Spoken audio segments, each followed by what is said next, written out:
Thank you, Presiding Officer. I welcome the opportunity to speak in today's debate, both as the representative of a large rural agricultural area and as a member of the Rural Affairs Committee. The impact of the UK Government's budget on Scotland's rural economy is hugely important for all of us MSPs here to consider. I chaired the Rural Policy CPG recently as a co-convener, and one of the attendees stated quite clearly that anyone who eats food has a vested interest in agriculture and the rural economy. It is that important.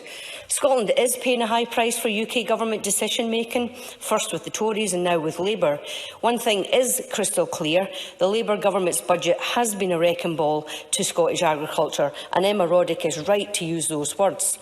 It has devastated certainty of support and has destroyed succession planning for family farms. Scotland's rural economy is a major source of growth for Scotland. It has delivered an economic contribution worth £39 billion, which is 26% of Scottish total in gross value added in 2021 alone. Across Scotland as a whole, food and drink jobs alone equate to around 129,000.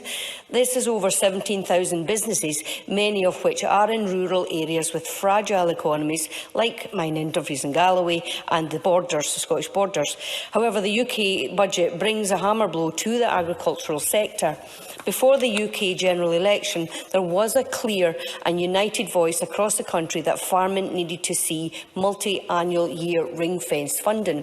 That was the right call. It would ensure the same certainty that we had while we were in the EU. Instead, Labour's broken Brexit Britain approach to farming is worse than before.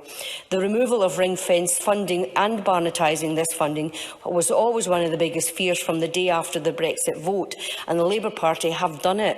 This is galling, and I agree with NFU Scotland and farmers in D&G that this decision will have disastrous consequences. The Labour Government's budget has overhauled the way the post-EU agricultural funding is delivered to the devolved governments. Funding for agriculture and marine activity in Scotland, which was previously ring-fenced, has now been baselined into the Scottish block of funding. This means that the full amount allocated for 2024-25, £620 million for agriculture and £14 million for marine, is to be included in the block grant. This is unacceptable, and I repeat my calls for the Labour Government to reverse the harm. Just let me finish this sentence. I repeat my calls for the Labour Government to reverse the harm it will do to Scottish agriculture and all the jobs and industries it relies on. I will give way to Finlay Carson. Finlay Carson. I very much appreciate the member giving way. I wonder if the member would tell those living in rural constituencies why it was that the SNP government made the biggest cuts to the rural and agricultural budgets in last year's budget, and what does that say for the commitment of this government to rural communities? Emma Harper. I definitely see that this government does support rural communities, and of course we're operating within tight financial fiscal constraints. So I would like to proceed, Presiding Officer.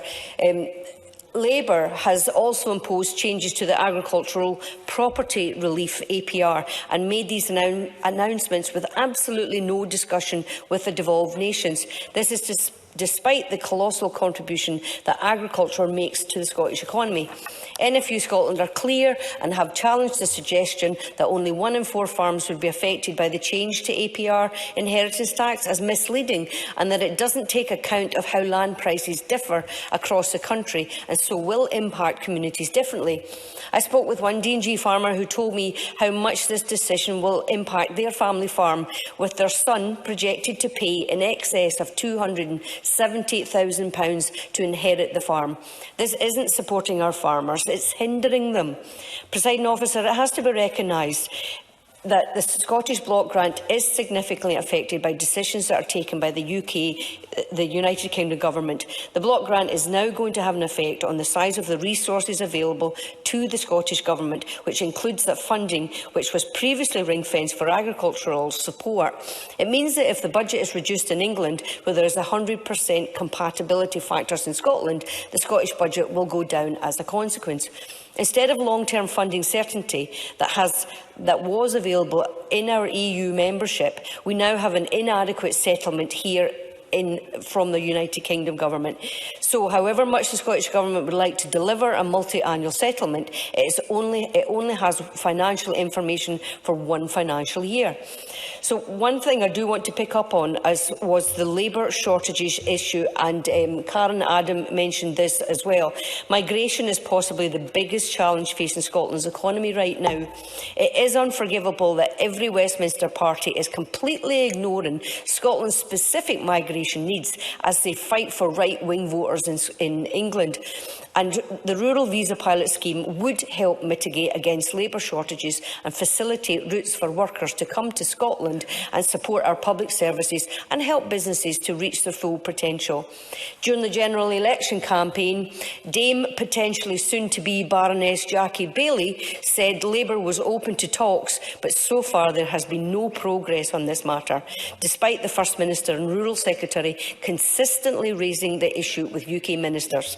Presiding Officer, in closing, the UK Government's budget will be disastrous for our farmers and it must be rethought. I will support the Government's motion today at decision time. Thank you.